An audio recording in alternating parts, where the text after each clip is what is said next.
Make it 15 straight wins for UCLA's women's basketball team. The second-ranked Bruins blasted 8th-ranked Iowa yesterday, 88-65. Their national best 8th win over a ranked opponent this year. Angela Dugalich led all scorers with 22, also had 5 steals. Bruins 21-1. They will next host Rutgers on Wednesday. And head coach Cori joins us now for our big interview.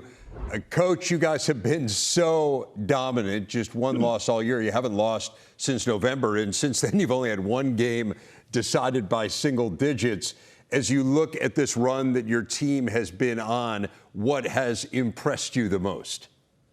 Well, I think it's their commitment to the standards of where they want to go. And even when the score doesn't reflect that, they've been willing to be held to what it's going to take to, win at the highest levels and to be prepared for March. And, I think that's not easy to do when everybody's patting you on the back and everybody's, getting a lot of press and all the different things to say, hey, no, improvement is our standard. Being present in our standard.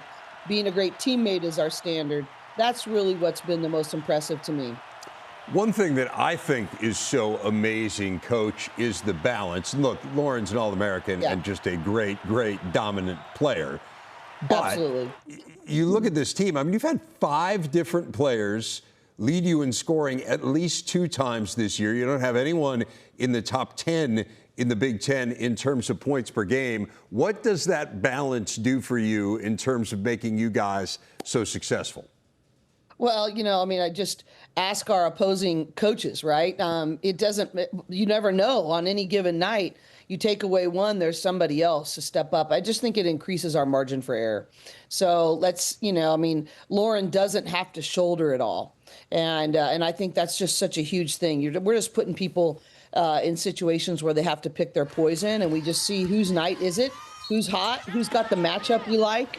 And, we just ride that wave. And I think in order to take advantage of depth, you have to have selflessness as the complementary component.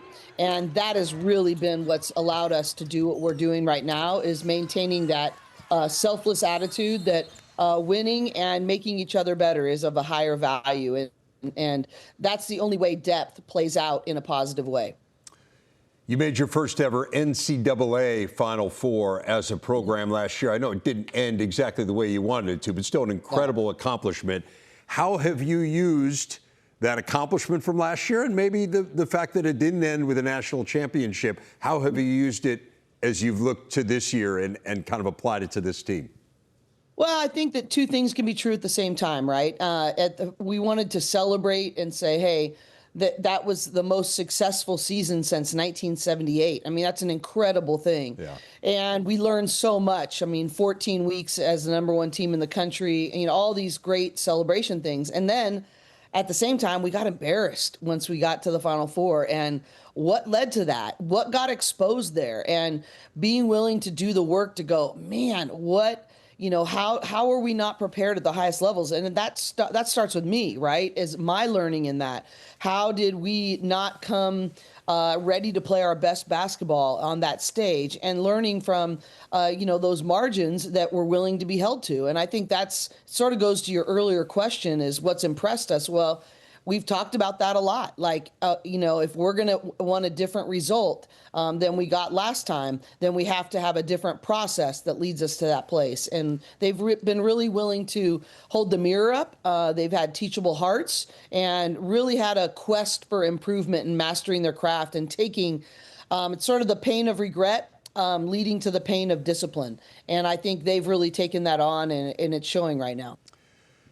Coach, we obviously wanted to have you on to talk about your team, but we also wanted to have you on to talk a little bit about Play for Kay. This is in honor of Kay Yow, the great NC State coach who passed away from breast cancer in 2009. And women's college basketball has really used her cause as a rallying point to raise money, to raise awareness for breast cancer research. Just give us a sense of kind of what this cause has meant, broadly speaking, for women's basketball. Well, it's interesting. I remember as a little kid, she was someone I looked up to so much. She, she had this really genuine relationship with her players. I really admired her faith. So she was this icon to me.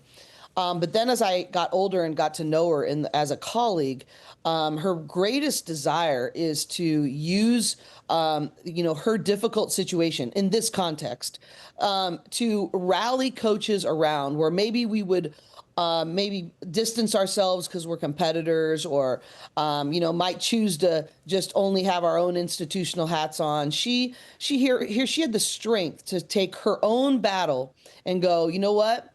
It's so important. We're going to come up with something that rallies us around together to do something bigger than ourselves.